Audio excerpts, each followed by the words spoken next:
Hello everyone, my name Mrs Atul Verma. मेरा topic jurisprudence से है, natural law theory.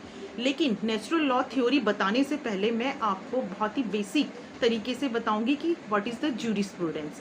Jurisprudence derived from Latin word jurisprudentia. Juris means law या rule and prudentia means study या knowledge.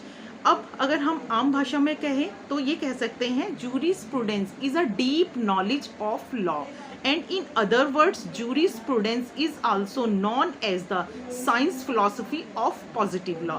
अब हम इसके अर्थ के जानने के बाद इसके डेफिनेशन को जानेंगे। इसकी डेफिनेशन अलग अलग जूरिस्ट ने अलग अलग तरीके से दी है, क्योंकि इसमें बहुत सारे स्कूल्स हैं, जैसे natural law school, analytical school, historical school, sociological school, realistic school. अब जितने भी स्कूल के जितने जूरिस्ट हैं उन्होंने अपने अकॉर्डिंग लॉ को डिफाइन किया है। अगर हम ऑस्टिन की बात करें तो ऑस्टिन का रिलेशन जो है एनालिटिकल स्कूल से, जो बिल्कुल सिंपल कहते हैं the jurisprudence is philosophy of positive law. अगर सामंट की बात करें तो सामंट कहते हैं jurisprudence is a formal science of positive law. इसी तरह से सेमिनी कहते हैं कि जूरिस्प्रूडेंस क्या है, लॉ क्या है। लॉ का जो डेवलपमेंट है वो हिस्ट्री से हुआ है। प्राचीन काल में जो रूल रेगुलेशन चले आ रहे थे उन्हीं को आगे जाकर रिन्यू कर दिया गया है। अब मैं बात करूंगी अपने टॉपिक पे। जो मेरा टॉपिक है वो है natural law school.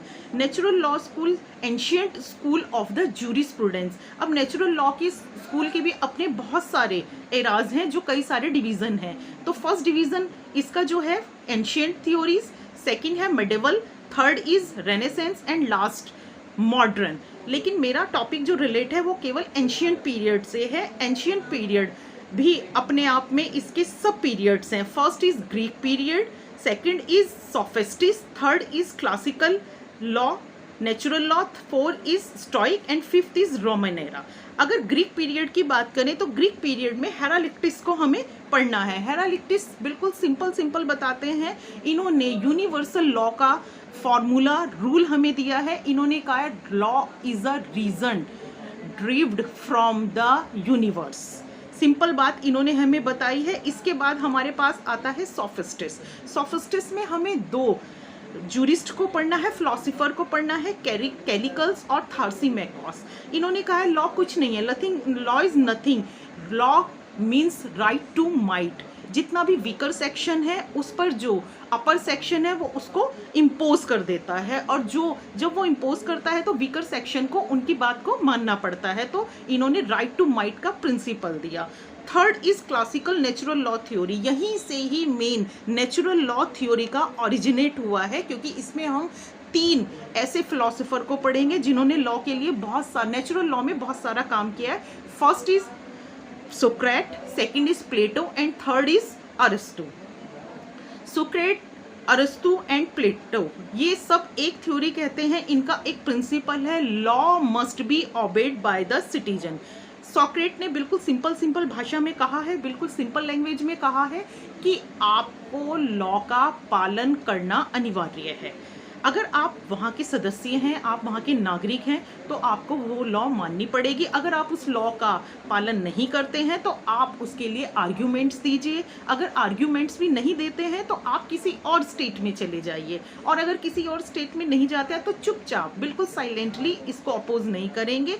You must obey the law. Plato जो है, प्लेटो इनके ही शिष्य हैं, इनके ही पीपल्स हैं। इन्होंने सोक्रेट्स के काम को आगे बढ़ाया। इन्होंने दो लॉ को यही कहा है कि लॉ जो है वो मस्ट बी ओबेड, और इन्होंने अपना एक प्रिंसिपल दिया। इन्होंने कहा है कि जब मनुष्य मानव होता है वो लॉ का क्रिएशन करता है, लॉ का क्रिएशन करता है तो वो ये जान नहीं पाता कि उसे लॉ की नीड क्यों है, और जब वह जान लेता है कि उसे लॉ की नीड क्यों है तो उसकी पर्सनल इंटरेस्ट है वो अराइज हो जाता है। तो जब उसका पर्सनल इंटरेस्ट अराइज हो जाता है तो उसके अकॉर्डिंग वो लॉ को मेक करने के लिए एम्फेसिस करता है। अब आते हैं अरस्तु। अरस्तु is the father of the natural classical theory. अरस्तु अपने आप में इन्होंने बहुत काम किया है। अरस्तु ने कहा है law is the divine conscience. Divine conscience means immutable and eternal. He says some rules of law applies in same way of every human being, that is the universal law. इसके बाद हमारे आते हैं स्टोइक. स्टोइक की बात करें तो उसमें हम जीनो और सिसरो को हम पढ़ेंगे. इन्होंने रेगुलेटिंग प्रिंसिपल को दिया है. इन्होंने कहा है कि लॉ जो है वो केवल मानव को ही नहीं कंट्रोल करती है, पूरे यूनिवर्स को कंट्रोल करती है. वैसे तो ये टॉपिक अपने आप में इतना बड़ा है जिसको इतने कम शब्दों में, इतने कम टाइम में डिफाइन करना मुश्किल है, लेकिन मैंने अपना जो समझाने का प्रयास किया है. आशा करती हूँ आपको पसंद आया होगा. थैंक यू, धन्यवाद.